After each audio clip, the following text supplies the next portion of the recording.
Kebetulan saya hobi itu kalau Sunan kan Cewek. hobi dia suka dari kecil suka bahagia kan. Kalau saya hobinya membahagiakan orang. Benar ya. Ada Kita kalau orang yang senang di- mobil, di- kalau dia kan senang mobil dia beli mobil. Kalau saya, kamu senang apa mobil, saya beliin mobil. Dia beli.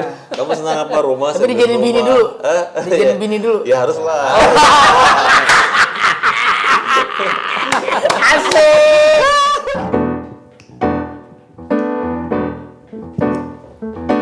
Hey, luar biasa.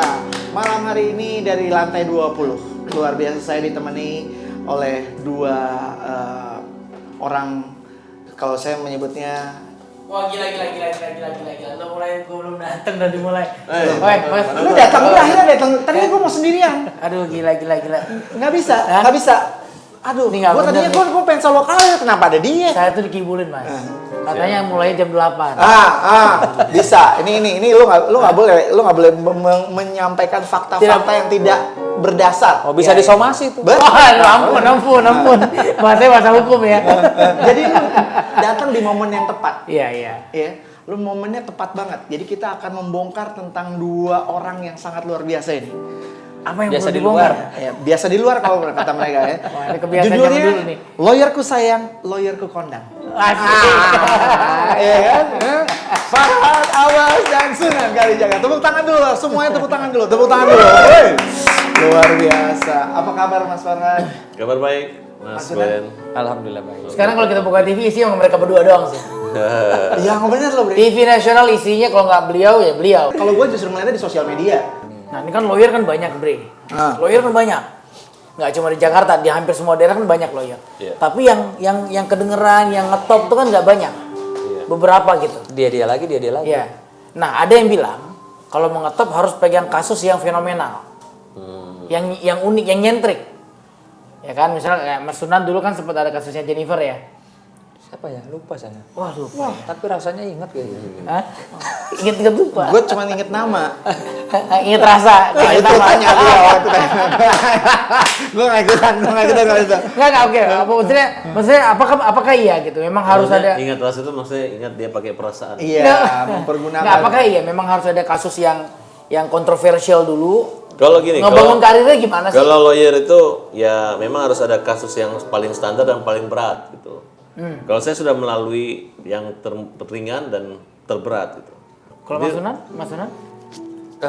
Saya pernah menjadikan tersangka ya putranya pejabat tinggi Republik ini gitu. Dan Nggak gampang gitu ya. Wah, itu Apalagi zaman dulu ya. dinamikanya luar biasa. Tekanannya juga Itu kasus terberat. terberat. Saya pernah jadikan satu juga tersangka dari cucunya penguasa, ya kan, yang sekian lama berkuasa. Tapi ada yang unik Bre dari pernyataan beliau nih. Hanya sampai menjadi tersangka loh. Ya. Hasilnya gimana Mas? Hasilnya ada perdamaian, baik. Oh gitu. Iya. Nggak gini. sampai. Hukum itu tidak hanya harus selesai mencari keadilan itu di meja hijau. Di meja coklat ini pun juga bisa. Kayak tadi kan datang udah sindir-sindiran, celaan gitu kan. Akhirnya damai. Bisa damai. Kita bukan sini itu bentuk kasih sayang. Oh gitu. Itu bentuk kasih sayang. Kalau kedamaian tuh ya di samping beracara, doa juga paling penting gitu. Doa ya. Doa. Oke. Saya dulu pernah ribut dengan dua orang. Saya berdoa. Namanya hampir sama, namanya Dani. Nia Daniati dan Ahmad Dhani. Aduh. Doa saya cuma satu, semoga Ahmad Dhani menjadi Ahmad Damai, Nia Daniati menjadi Nia Damayati. Gue mau pingsan aja gitu. Gue nggak sanggup. Ini ada kunci jendelanya nggak? Gue nggak sanggup tuh ya. Gue nggak sanggup. Lanjut. Gue boleh nanya nggak? Boleh nanya. Boleh. Ini sebenarnya fenomena sosial yang gue lihat hampir cukup dominan. Iya. Nggak semuanya, tapi cukup dominan. Mas Farhad, Mas Sunan. Kayaknya tuh ada semacam tipikal, ya. Kalau pengacara-pengacara sukses itu seolah-olah jadi cenderung unjuk kekayaan. Ya nggak sih? Sebenarnya ini sesuatu yang memang niatnya memang buat pamer atau memang ya kebetulan aja memang pakainya itu. Menurut Mas Gimana Sunan? tuh Mas? Apa itu gimana? Plus minusnya gimana tuh? Dari Mas Sunan dulu, nanti Mas. Mas Sunan ini mobilnya keren-keren. Kalau saya hobi, ya betul. Kebetulan hobi mobil gitu ya. Salaman dulu dong kita kalau gitu. Emang dari kecil hobinya mobil. Oke. Jadi istilahnya kalau dulu zaman SD sampai perlu nangis-nangis, ngambek-ngambek minta beliin mobil gitu ya sama orang tua.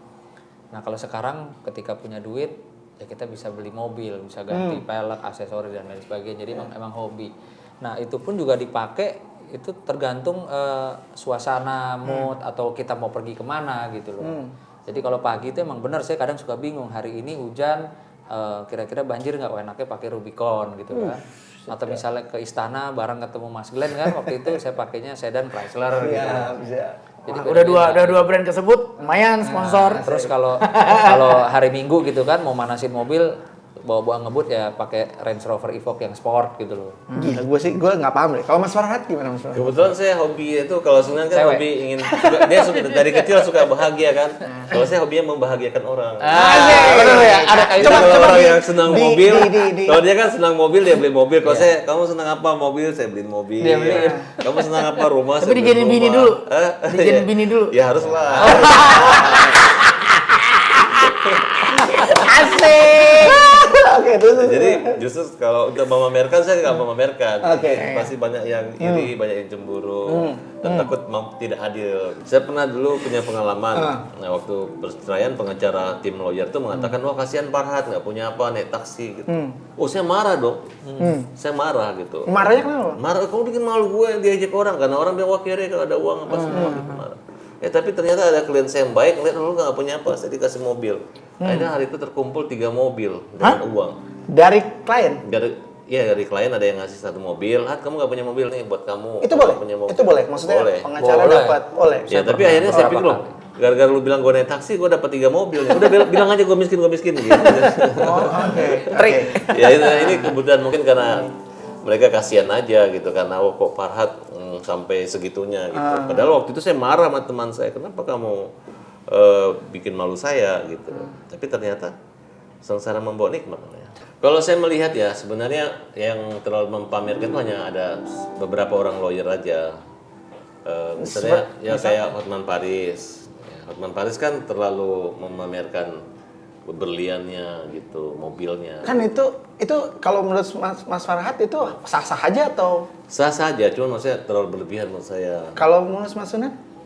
Ya tergantung dari kacamata mana orang-orang memandang kan. Kalau Sunan dia pura-pura aja, kadang-kadang dia lagi berantem sama Valeria. Kalau ini kan kita sebagai orang awam gitu kan pengen tahu. Aku juga punya pengacara, aku juga pengen tahu gitu ngobrol ini maksudnya. pokoknya kalau saya pameran, lu udah berapa ngidupin orang nggak jadi mati, berapa bebasin terpidana berapa itu.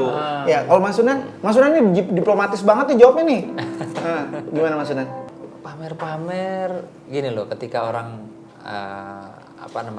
yang sedang berseberangan dengan saya kebetulan profesinya sama gitu kan ngeledekin kita, woi nggak punya baju ya sini gua beliin baju ya buat saya nggak perlu balas dengan ucapan gitu kan tapi kita tunjukkan kemarin di persidangan saya pakai setelan jaket kulit dan baju yang kurang lebih sekian puluh juta sama saya bawa 2 mobil mewah saya ke pengadilan gitu aja cukup.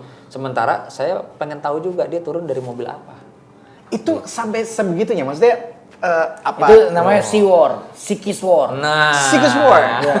Itu berlaku di luar persidangan itu di antara. iya dan faktanya saya udah tungguin hampir 1 jam nggak muncul begitu saya naik saya ngintip dia datang. Pas bubar sidang juga saya sengaja tuh parkir mobil saya di depan tangga turun gitu kan biar dia lihat saya nyender biar dia lihat saya pakai mobil apa gitu kan nah turun. Ini makin seru nih, ini makin seru. Ini kan Mas Farhat nih, balik lagi ke Mas Farhat. Ini tahun politik. Ada rencana balik politik lagi, Mas? Ya, saya coba ya nanti 2019 itu saya lihat mau jadi ada peluang kemarin untuk jadi calon gubernur, calon wali kota, Presiden? kalau presiden belum lah. 2019 saya mau coba DPD aja Dari Jakarta. Ya mungkin Jawa Barat. Saya ini unik ya. Kenapa? Saya tuh kan orang Ini pecah. ingin jadi pengacara, ingin jadi pejabat untuk apa? Saya tuh pengen jadi pahlawan. Saya pengen pahlawan dan ingin Kenapa nggak jadi guru aja sih mas? ingin kalau meninggal tuh Jadi saya, guru langsung jadi pahlawan. saya dimakamkan di Taman Makam Pahlawan. Saya pengen jadi pahlawan, pengen meninggal dikuburin di Taman Makam Pahlawan. Kan nggak mungkin dengan perang. Karena udah nggak ada perang. Jadi lawyer nggak akan mungkin masuk jadi Taman Makam Pahlawan. Iya. Oke.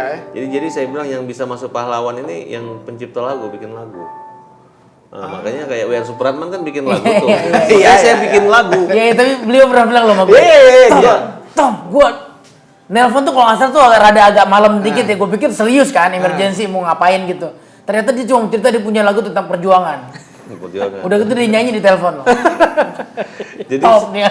saya mau bikin lagu, kan sekarang lagu perjuangan dari dulu nggak pernah nambah-nambah, nggak pernah ganti-ganti. Hanya lagunya Mas Glenn aja, Mas Tompi aja yang lagu cinta ganti-ganti. Iya. Jadi pahlawannya bukan pahlawan nasional tapi pahlawan cinta. Asik. Itu kan semuanya demi cinta dong. Jadi gue ngimbau juga, ayo kita bikin lagu-lagu nasional lagi, sehingga ada tambahan lagi buat cinta tanah air. Gitu.